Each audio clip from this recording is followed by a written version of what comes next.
Hanya kekeringan itu adalah bencana besar. Yang kedua tadi, ya, pemimpin itu mengajak rakyatnya bersedekah, memberikan sedekah, ya kan, untuk mengurangi bala bencana ini, ya. Maka kita pahami di sini penyebab bala bencana ini diantaranya adalah karena orang tidak peduli dengan orang lain, ya kan.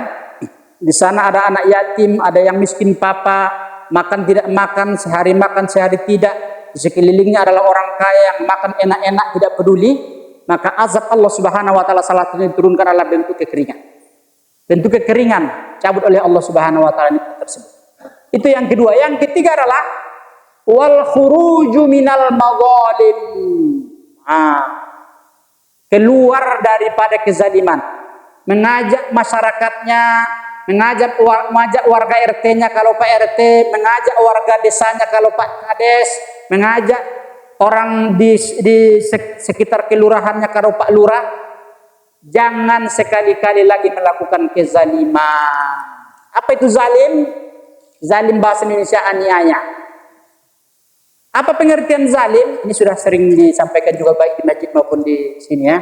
Zalim itu adalah ketika orang tidak lagi menempatkan sesuatu pada tempatnya. Atau ketika orang mengambil hak orang lain. Kita dalam kehidupan ini Bapak Ibu sekalian, kita punya kewajiban dan kita punya hak. Ya kan? Kita punya kewajiban kepada Allah Subhanahu wa taala dan kita insyaallah akan mendapatkan imbalan dari Allah Subhanahu wa taala.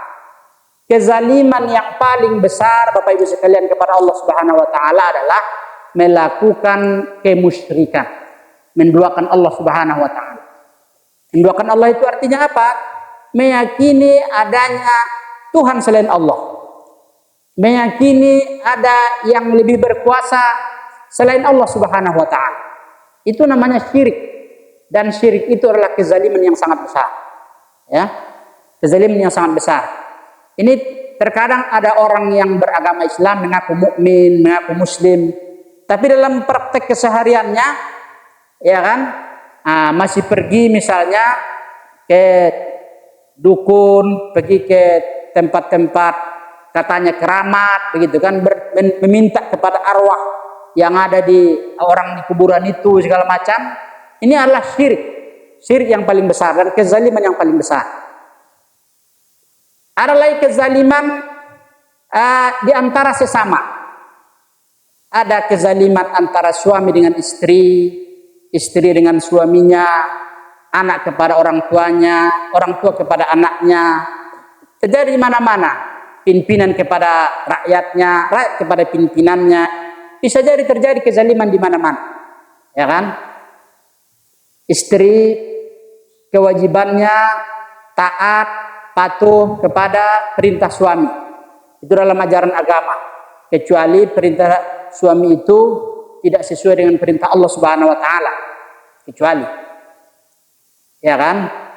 Suami juga berkewajiban kepada istrinya supaya memberinya nafkah baik lahir maupun batin.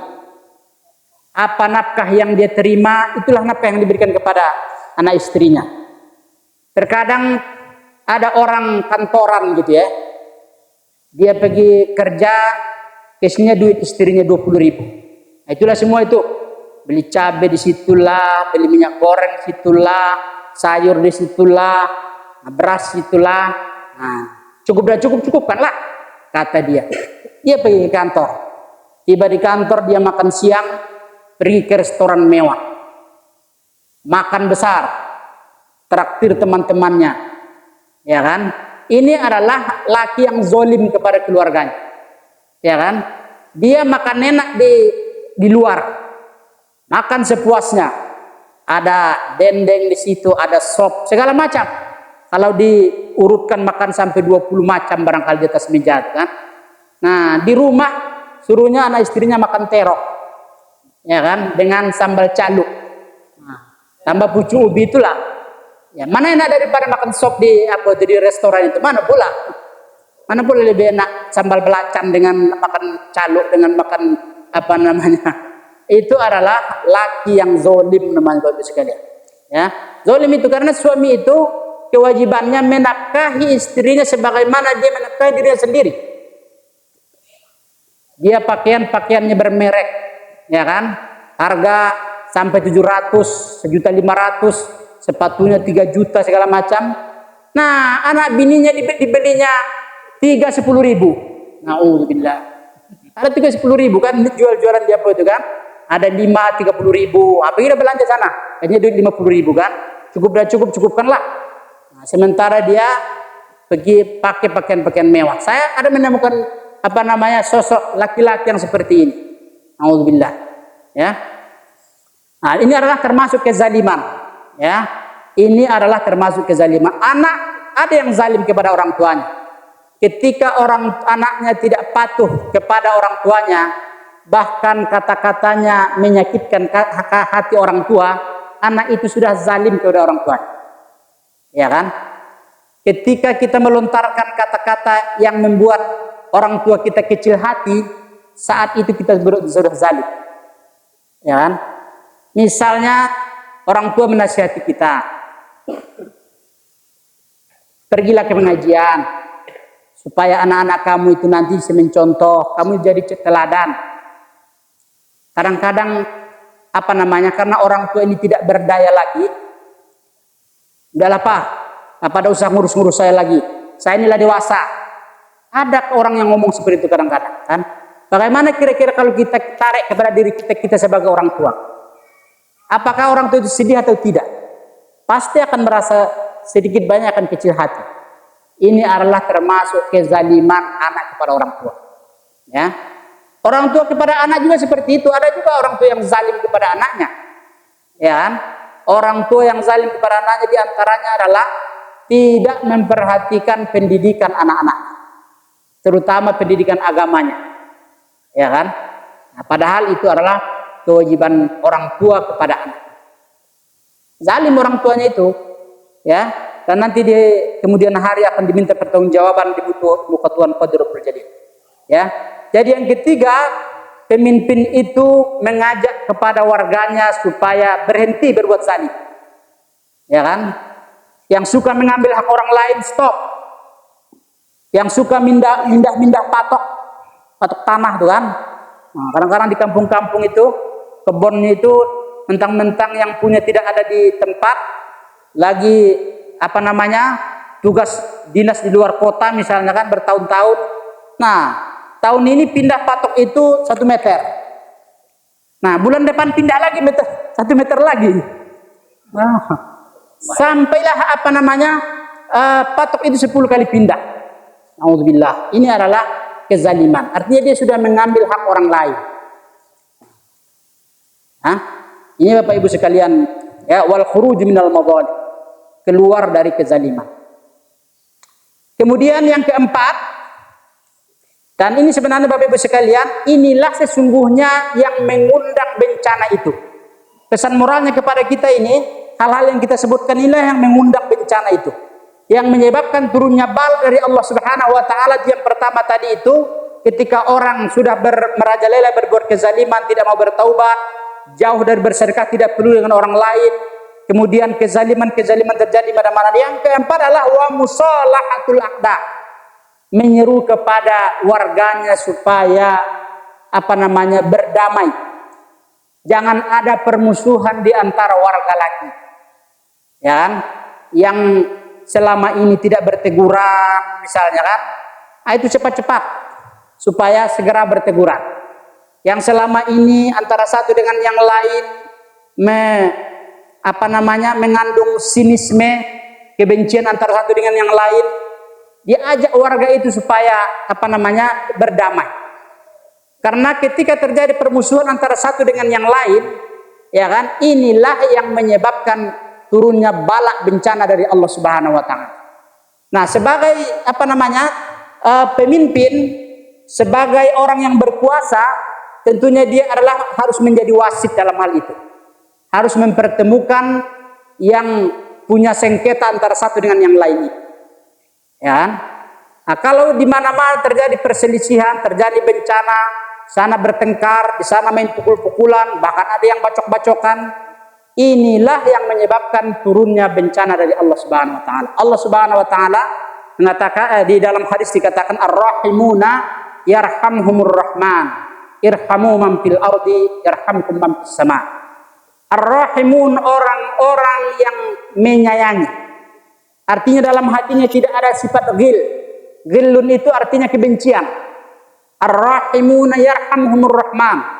Orang yang dalam dirinya, dalam hatinya ada rasa kasih sayang, rasa cinta kepada saudaranya, maka yarhamhumur rahman, maka ar-rahman itu akan menyayanginya pula. Jadi dalam hatinya tidak ada musuh dalam dirinya, tidak ada yang dia benci dalam dirinya. Maka kata Rasulullah SAW, ar-rahman yaitu Allah Subhanahu wa taala itu akan menurunkan rahmatnya.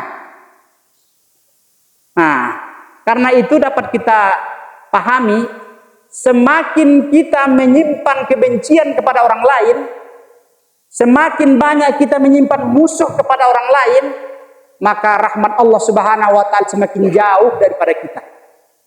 Itu harus kita ingat. Itu adalah hadis Nabi. Ar-rahimuna yarhamhumur rahman.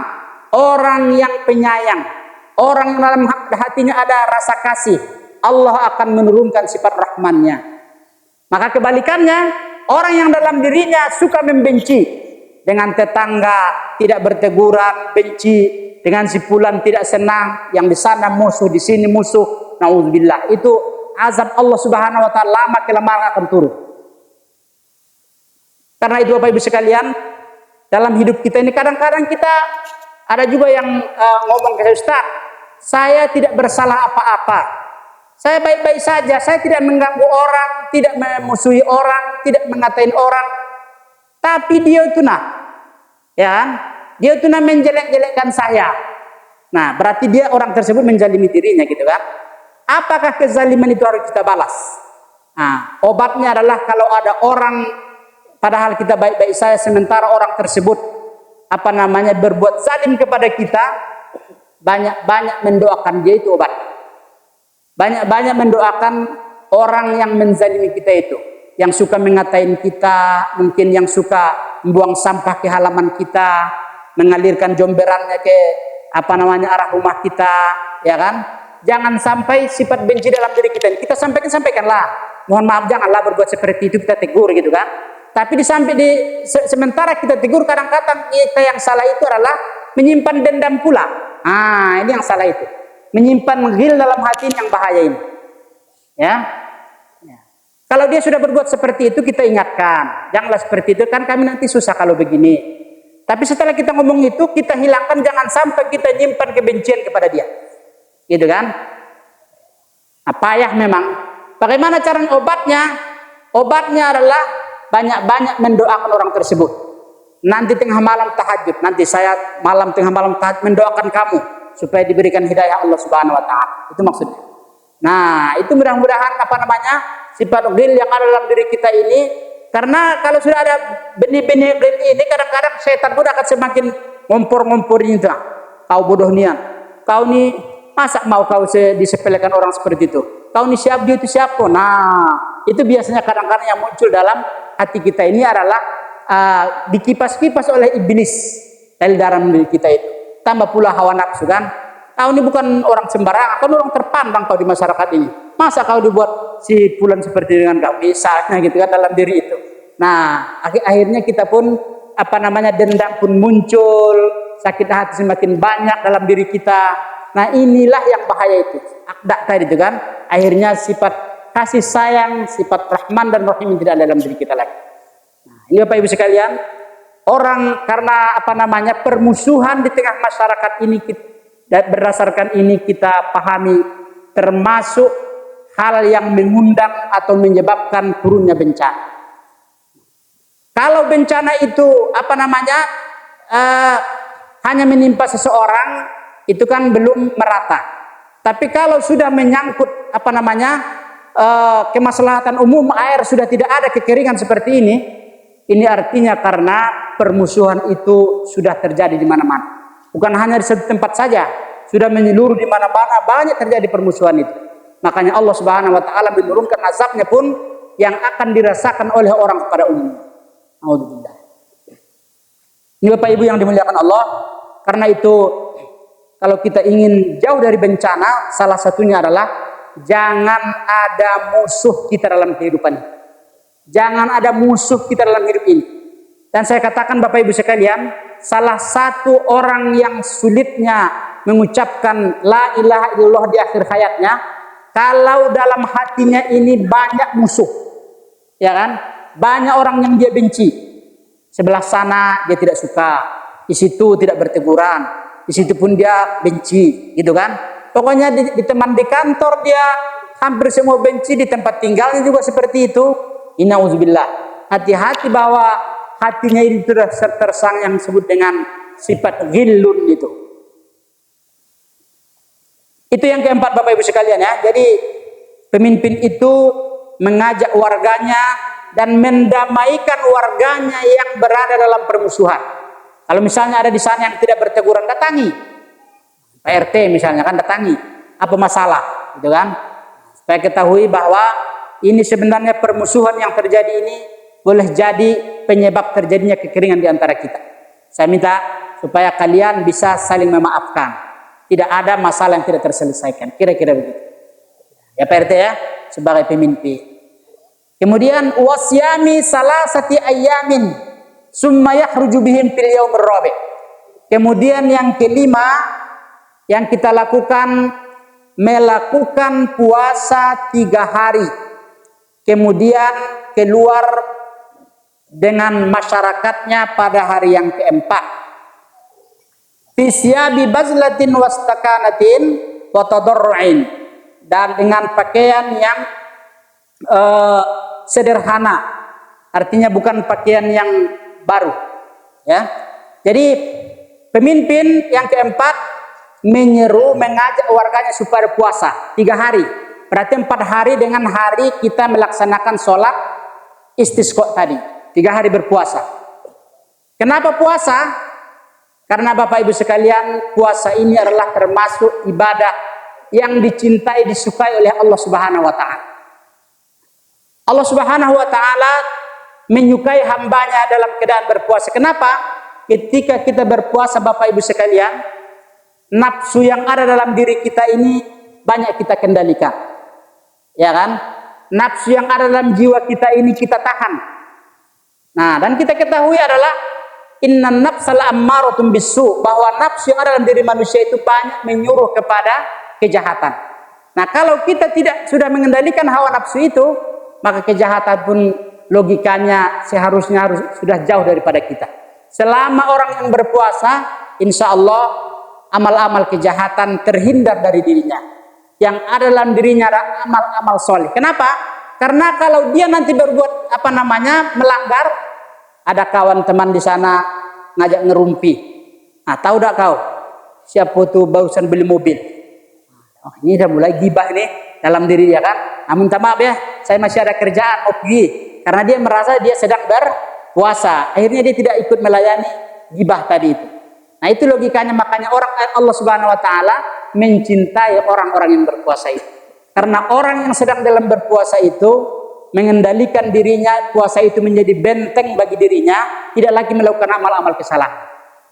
3 hari berpuasa, dan hari yang keempat, termasuk hari yang keempat itu melaksanakan sholat istisqa itu, ya. Dan keluar pada hari yang keempat, yaitu Fisyabi bazlatin, dengan pakaian yang yang sederhana lah begitu ya. Ini bedanya dengan hari raya.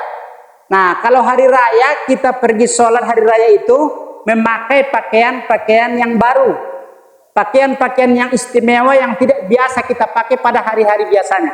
Itu pada sholat Idul Fitri, Idul Adha, kita memakai pakaian misalnya pokoknya ini yang kita eman-eman lah ya, yang kita hemat-hemat, tidak pakaian yang kita pakai sekali-sekali kita keluarkan pakaian itu pada hari raya, ya kan? Nah, jangan kita pakai pula hari raya misalnya pakaian-pakaian yang sudah lusuh gitu kan. Nah, sunnah kita berpakaian bagus pada hari raya. Sunnah itu Bapak Ibu, bukan karena tradisi kebiasaan yang sudah terbangun, bukan, memang dari ajaran agamanya mengatakan begitu. Kalau sholat hari raya kita disunnahkan memakai pakaian-pakaian yang bagus, terutama pakaian yang belum pernah kita pakai, yang bagus, yang baru lah begitu kan. Tapi kalau untuk sholat istisqa ini, kita turun dengan pakaian-pakaian yang biasa. Pakaian-pakaian bukan pula yang koyak lah ya. Artinya pakaiannya sudah lusuh. Ya kan, putih misalnya, putihnya pun sudah mulai kekuning-kuningan misalnya. Baju yang biru misalnya sudah pudar misalnya kan. Nah, itu apa namanya yang disebut dengan siyabin bazlah ya. Pakaian-pakaian yang tidak nyentrik istilah begitu ya. Pakaian-pakaian yang biasa. Ini maksudnya apa? Maksudnya ketika kita nanti sholat itu memang kita merendahkan hati kepada Allah Subhanahu wa taala. Dan merendahkan hati kita kepada Allah Subhanahu wa taala seperti pakaian-pakaian yang rendah yang kita bawa itu Bapak Ibu sekalian. Ya.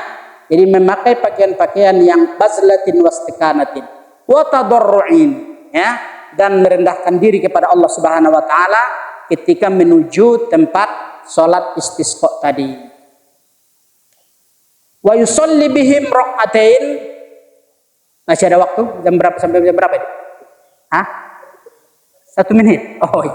Baiklah kalau begitu, ini dulu Bapak Ibu sekalian. Mudah-mudahan insyaallah kita lanjutkan pada malam Sabtu yang akan datang. Ini masih ada. Ini karena saya tadi agak terpancing pula banyak uraian-uraiannya ini, tapi mudah-mudahan ada manfaatnya. Mari